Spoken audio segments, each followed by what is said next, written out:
Meil ei oleks sellist kontaktide võrgustikku, et meie tegutseme külaliikumise valdkonnas siia oma küla piires, siis varem meil ei olnud seda, et me ei tundnud tegelikult teisi külasid ja teisi külategijaid ja ettevõtlussektori poole pealt, et kui me tunneme üksteist, siis on meil ja tekivad esmased kontaktid, siis on jällegi võimalik edasisi koostöö algatusi ette võtta. Meil oleks nüüd pea 3000 projekti, mis tänaseks on töös, mille taga on kindlasti 13 või 3000 korda siis inimesed, kes sellega tegutsevad. Meil ei oleks piirkonnas seda hulka raha, mis kohalik tegevusgrupp oma teenustena koha pealt ostab ja oma tegevusi korraldab, millega ta tegelikult toetab kohalikku ettevõtlust ja piirkonda tervikuna. Ja kindlasti ei oleks meil 26 korda X konkurentsivõimelist töökohta. Need töökohad, mis täna on loodud tegevusgruppides, võib julgelt öelda kindlasti 70. Jah, tänan. Et niimoodi makropoolelt vaadates, siis kindlasti ei oleks meil kohalik tegevus sedavõrd aktiivne ja ka piirkondlikud ja kohalikud huvid ei oleks ilmselt sedavõrd hästi defineeritud, nagu nad praegusel hetkel on.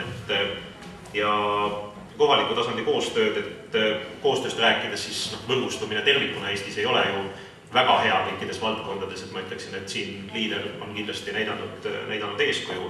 Ja muidugi ka ütleme selline, ma ei alahindaks seda teadlikkuse tõusu sellest, et mis meil ümberringi toimub, et kas või kogu see maaelu on meil natukene paremini läbi analüüsitud selle võrra. Ma arvan, et see on ka selline makropoole efekt, rääkimata siis nende igasuguste projektitegevuste ja kohaliku maaelu arendustervikuna.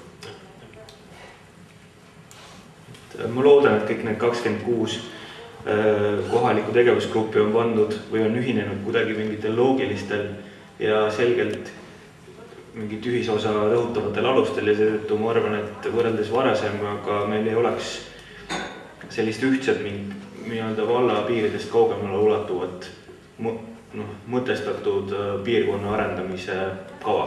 Ehk et ma loodan, et nende strateegiate koostamise raames sai läbi mõtestatud ja on paika mingisugused järgmise 5 või 10 aasta eesmärgid, mida selle piirkonnana peale hakata. Et see on võib-olla üks samm edasi või ta on midagi sellist, mida riigi tasandil unistatakse seda haldusreformi, aga ta on toimunud kuidagi teiste meetmetega natukene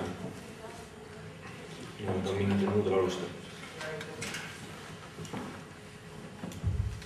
Well, I think that we wouldn't have that capacity what we now have for rural people to take the future of their own villages into their own hands. It's the number one thing, and little by little when they start implementing small projects, the impacts become also more visible, like you remember the slide that I was showing.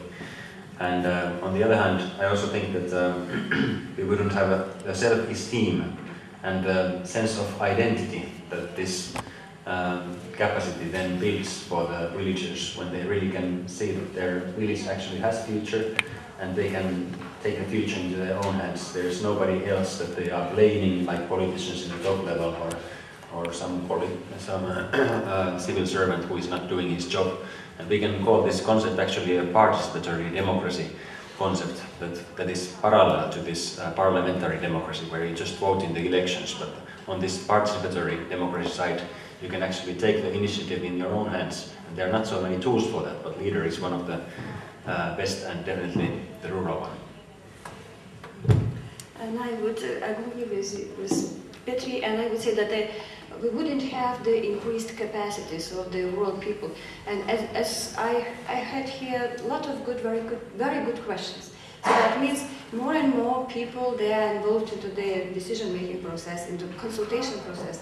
And I think that the voice shouldn't be so loud without leader.